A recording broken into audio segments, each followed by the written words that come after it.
गु अर्थात अंधकार, रू अर्थात नाश करने वाला। इसलिए जो अंधकार का नाश करता है वही गुरु होता है। सूत्रधार, मैंने तो सुना था कि गुरु वह होता है जो अक्षर ज्ञान देता है। तुम तो पूरे विश्व को गुरु कह रहे हो। नहीं नटी, जीवन की पाठशाला में जिससे भी कुछ सीखा वह गुरु होता है। जो भी अज्ञान का अंधकार दूर कर दे वह गुरु होता है। आत्मज्ञान देने वाला सदगुरु एक होता है, पर गुरु अनेक हो सकते हैं, जैसे अवधूत दत्तात्रेय के 24 गुरु। सूत्रधार, तो फिर मुझे जल्दी बताओ, अवधूत दत्तात्रेय के 24 गुरु। तो वह देखो, महाराज ययाति के पुत्र यदु जीवन से निराश हो एक गुरु की तलाश में निकल पड़े हैं। क्या करना है इन आभूषणों का, जब इस संसार का मेरे लिए कोई अर्थ ही नहीं। ये आभूषण भी तो बंधन ही हैं। इसे फेंकने से क्या होगा? फेंकना है तो अविद्या को फेंक। कौन हैं आप? कौन हूं मैं? मैं एक अवधूत हूं। अवधूत? वह जिसने उन सभी बंधनों को छोड़ दिया जो नाशवान और क्षणिक हैं? वह जो अविद्या को छोड़ आत्मा के आनंद में अवस्थित रहता है?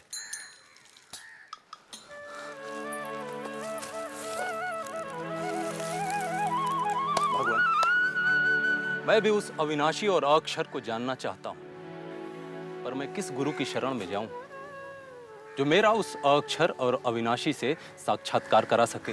गुरु ढूंढ रहा है तो सुन, यह संसार ही गुरु है। मेरे तो 24 गुरु हैं। 24 गुरु? यदु यह धरती सभी को धारण करती है, सभी को समान रूप से आधार देती है। सभी को समान रूप से स्वीकार करो, यह मैंने धरती से सीखा। वायु मेरी दूसरी गुरु है। वायु से मैंने जाना कि साधक को वायु की तरह अच्छे और बुरे से अप्रभावित रहना चाहिए। आकाश मेरे तीसरे गुरु हैं। आकाश से मैंने जाना कि आत्मा आकाश की तरह सर्वव्यापी है, सबसे अप्रभावित, निराकार निर्विकार अपनी उसी अवस्था में रहता है। मेरी चौथी गुरु है आग। आग हर आहार ग्रहण करती है, हर समिधा ग्रहण करती है और उसे भस्म कर पवित्र कर देती है।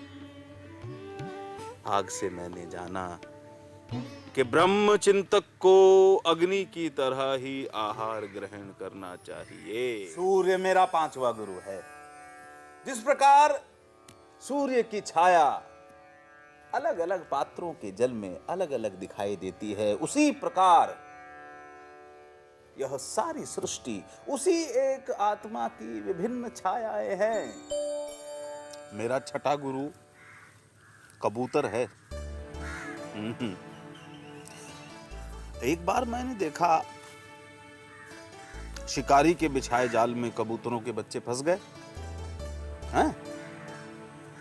कुछ देर बाद उन्हें छुड़ाने के लिए घोंसले में लौटी उनकी मां भी जाल में फंस गई। उन कबूतरों से मैंने जाना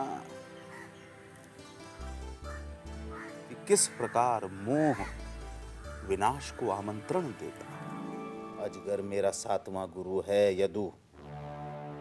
जिस प्रकार अजगर अपने शिकार की तलाश में यहां वहां नहीं भटकता, वैसे ही ज्ञान की अभिलाषा रखने वाले को सुख के पीछे यहां वहां नहीं भटकना चाहिए। समुद्र मेरा आठवां गुरु है। जिस प्रकार समुद्र अपनी मर्यादा का उल्लंघन नहीं करता, वैसे ही बुद्धिमान को अपनी नैतिक मर्यादा का उल्लंघन नहीं करना चाहिए। मेरा नौवां गुरु पतंगा है। पतंगा मूर्ख व्यक्ति इंद्रियों के सुखों की आग में कूद स्वयं को भस्म कर देता है, परंतु बुद्धिमान व्यक्ति ज्ञान की अग्नि में कूद अपने अज्ञान का नाश कर सीमित से असीमित हो जाते हैं। मेरा 10वां गुरु है गज। कौन? हाथी। हाँ? हाथी के शिकारी हाथी को पकड़ने के लिए नकली हथनी बनाते हैं या पालतू हथनी का प्रयोग करते हैं ताकि वे हाथी को लुभा सकें। साधक को काम के आवेग से दूर रहना चाहिए, यह मैंने हाथी से सीखा। मेरा 11वां गुरु शहद इकट्ठा करने वाला मधुहा। मधुमक्खी शहद इकट्ठा करने में अपना समय गंवाती है और उसका उपभोग शहद इकट्ठा करने वाला मधुहा करता है। इसलिए समय साधनों को एकत्र करने में नहीं, स्वयं को समझने में खर्च करना चाहिए। मछली मेरी 12वीं गुरु है यदु।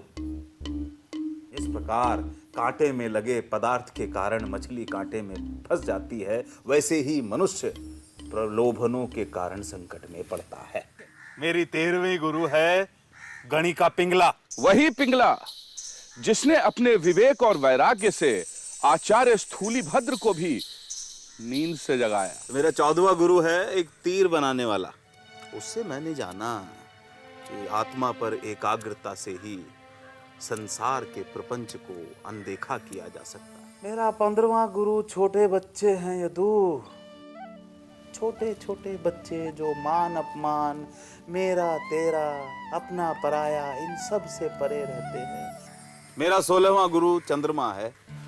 जिस प्रकार चंद्रमा सूर्य के प्रकाश को ही परावर्तित करता है, उसी प्रकार यह जीवात्मा उसी एक परमात्मा का ही प्रकाश है। मधुमक्खी मेरी 17वीं गुरु है। जैसे मधुमक्खी फूलों को नुकसान पहुंचाए बिना शहद एकत्र करती है, वैसे ही आध्यात्म के पथिक को अनेक शास्त्रों से ज्ञान का रस एकत्र करना चाहिए। मेरा 18वां गुरु मृग है। उससे मैंने जाना कि इंद्रियों की कामना दास्ता का कारण होती है। बाज मेरा 19वां गुरु है। जिस प्रकार मांस के एक टुकड़े के लिए कई शिकारी पक्षी एक साथ मांस पर टूट पड़ते हैं और परस्पर लड़ते हैं, ठीक वैसे ही भौतिक सुखों की होड़ संघर्ष आमंत्रित करती है। मेरी 20वीं गुरु एक कन्या है यदु। एक बार कुछ लोग एक कन्या का हाथ मांगने उसके घर आए। उस समय उस कन्या के माता पिता घर पे नहीं थे, तो अतिथियों को आया देख उस कन्या ने भोजन के लिए धान कूटना शुरू कर दिया। अब धान कूटते समय उस कन्या के हाथ में पड़ी चूड़ियां बजने लगी।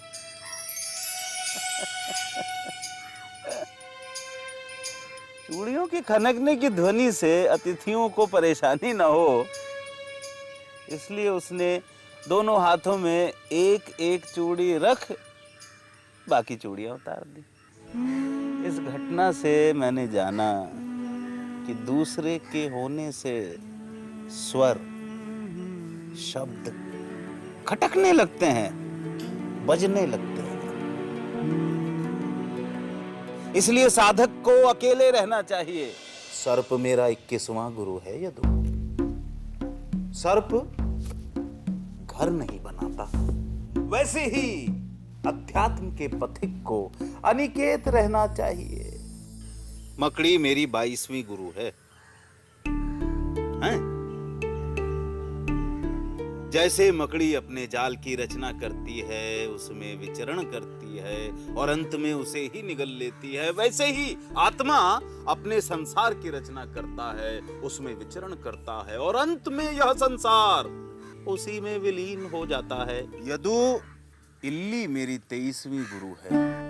इल्ली लगातार भ्रमर की ओर देखती रहती है। यह निरंतर भ्रमर की ओर ध्यान इल्ली को भ्रमर में परिवर्तित कर देता है। गुरु और शिष्य की चेतना का यह संबंध मेरा 23वां गुरु है।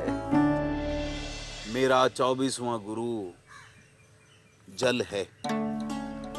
जल सबकी प्यास बुझाता है। मनुष्य, पशु पक्षी, पेड़ पौधे सभी को जीवित रखता है और हमेशा सबसे निचली जगह पर रहता है, हैं? वैसे ही बुद्धिमान को भी हमेशा सबसे नगण्य स्थान ग्रहण करना चाहिए।